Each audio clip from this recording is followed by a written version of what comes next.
लेकिन आपने अभी तक हमारे जंगल पर बारिश नहीं की। ऐसा क्या हो गया जो आप बारिश नहीं कर रहे?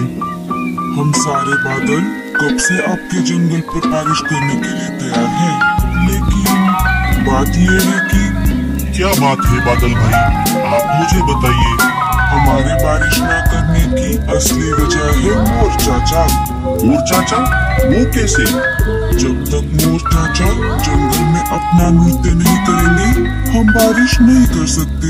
ऐसा नियम हमारे जंगल के राजा जी ने बनाया है।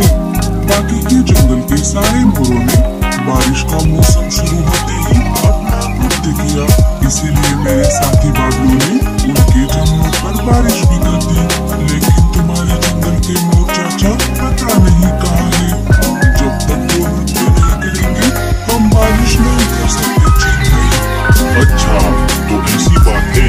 मैं अभी जाकर राजा जी के कानों तक ये बात पहुंचाता हूँ। चीन वहाँ से निकलकर राजा जी के पास आ जाता है और राजा जी को सारी बात बताता है। अच्छा, तो ऐसी बात है। चलो हम खुद चलते हैं मोर चाचा के घर, देखते हैं क्या हुआ है। कहीं मोर चाचा पर कोई मुसीबत तो नहीं आ गई। राजा जी, लाडो, मुखिया जी और सिपाही मिलकर सीधा मोर चाचा के घर के पास आ जाते हैं। जैसे ही सारे मोर चाचा के पास